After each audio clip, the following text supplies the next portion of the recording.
everyone. This is Efrain. He's going to be our transformation project here. You'll be seeing his journey over the next 6 months with us. So today's the initial consultation to see what's up with Efrain, what his goals are. Just like if you were to come in, it's an interview to see what your medical problems are and everything, and see if you're a candidate and what to expect. Okay, so Efrain, tell me your story about like why you're here. So I struggle with in respect to weight loss quite a bit in terms of I'm consistent until I'm not. So I go through these periods of having a program or a plan for about 5 to 6 months.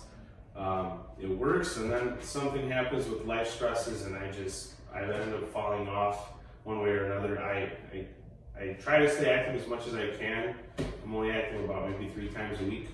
Okay. But like what's led me to this point is wanting to try something different besides what I've been doing, because what I've been doing has been failing. So I'm looking to ultimately feel better about myself through losing weight. I compete in jiu-jitsu, so part of me is looking to lose weight so I can move faster, better. I'm looking to basically reap the health benefits of the program.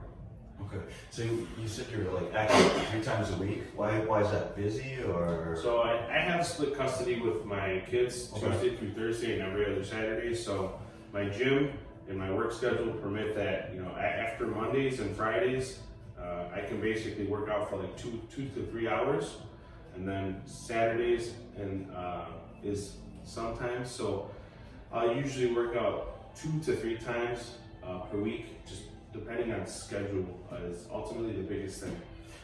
And your workout is jiu-jitsu? Yeah, so I basically do what are called drills. So it's like a cardiovascular for about an hour, and then I do some intense sparring for about an hour and a half. So it's usually, I engage every part of my body, and I feel good when I'm consistent with it. I do a little bit of weight training at home, nothing crazy, but it's more like all the moves that all the weight training exercises that I do are to encourage movements in jiu-jitsu. I see. And what's your diet like? I will typically drink water until probably like noon or 1, and then I'll have, depending on the day, depending on my mood, like if I'm stressed out, I'll eat bad.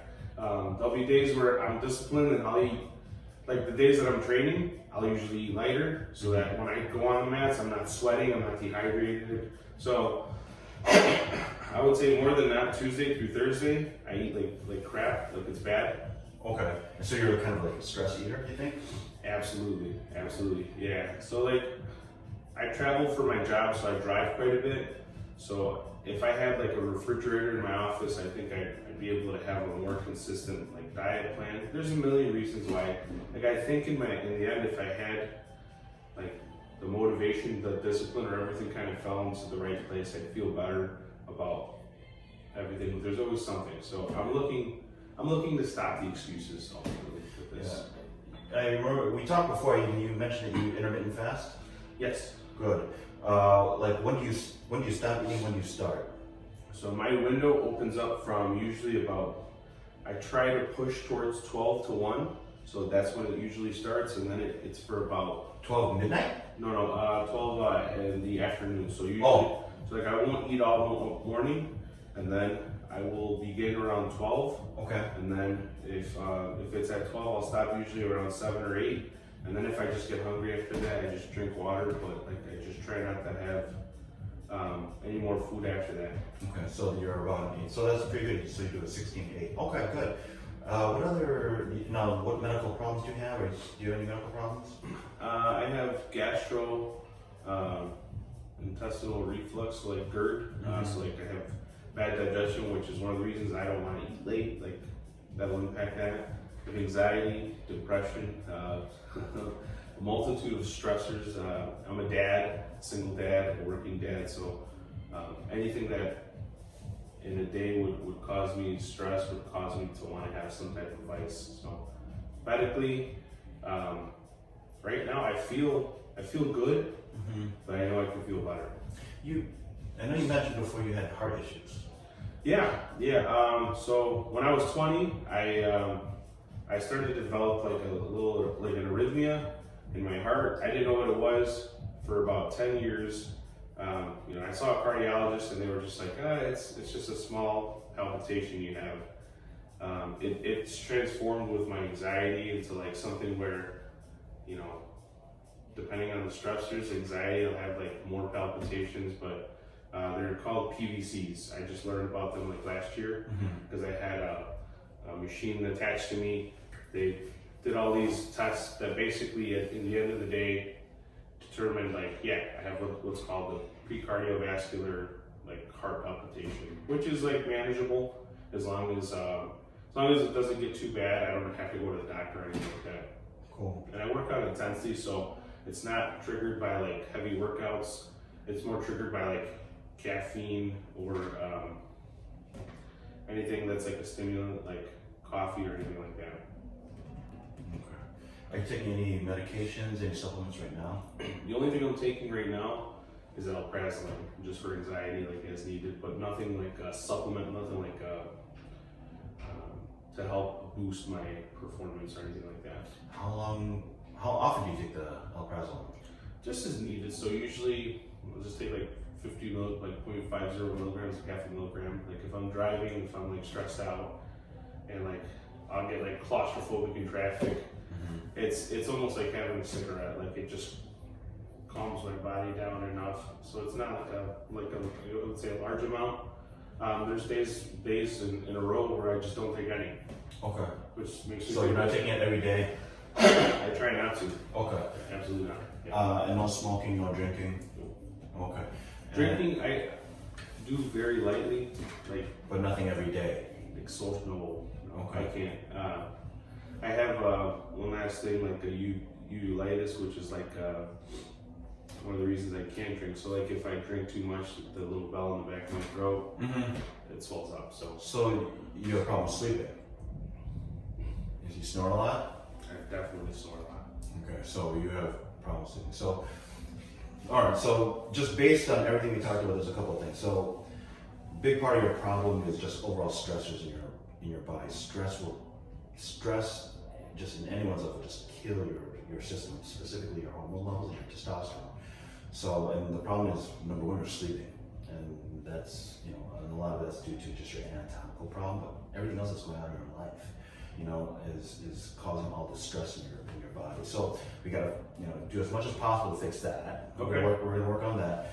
Now, because of your heart issues, we're kind of limited because a lot of the weight loss medication we use is stimulant. Okay. So we're gonna stay away from all stimulants for you. Okay. They work very good, but we're gonna have to stay away from that just because of your heart issues. And then regarding your diet, obviously, we want to clean that up a little as much as possible. Yeah. Once we start some of the medications, you're going to not feel like eating and you'll be able to make better choices. The intermittent fasting thing is cool, is great. I want you to try it, because you're doing 16-8 right now. 16 hours fasting, 8 hours eating. Yeah. I want you to try to switch to 18-6. 18 hours fasting and 6 hours eating. Okay. So instead of starting to eat at 12, you start eating at 2. Okay. 2 and at 8. Okay. So that's your window. And then see how, so at least for the next 6 months, try that. I will do. Okay, because at least that, if you're like, if you stress eat within a small window, you'll get full a lot quicker, and so it'll limit your calorie intake for that. Okay. And then regarding your exercise, it's great you're actually at least 3 times a week, which is great because that's actually better than most. I'd like you to try to increase your resistance, your weight training though. Okay. Reason why is because the cardiovascular exercise is great during the workout. The problem is you stop that caloric burn like an hour after you're done. What we want to do is increase your muscle mass. Okay. Because what that's going to do, it's going to raise your metabolic rate like all the time. Okay. When you're sleeping, when you're driving, the more muscle you'll build, which we will help, your baseline metabolism is going to go up. Okay. So you'll be burning all the time. Makes sense. Yeah. Yeah, you'll be burning all the time instead of just during your jiu-jitsu workout. So try to increase your weight training. When I say increase, I want want you to go as heavy as you can. Okay. You know, so, and then we can hook you up with people that will give you guidance if you don't know how to, or I can tell you. But essentially, you know, I want you to do like 6 to 8 reps, 4 sets of kind of like heavy exercises, full body. I've done that before, so I'm familiar with. I can definitely get back into it. Yeah, I want you to just concentrate. I mean, I don't want you to do Hercules or anything, but you know, I want you to try to increase your muscle mass. To push myself. Yeah, push yourself on weight training. Okay. Okay. So what will be next is we're going to draw your labs because we're going to see what's going on with your body. Okay. And then we'll have a good plan in addition to what we just talked about. Let's go from there. Cool? Sounds good. All right, my brother. Okay, good. All right. So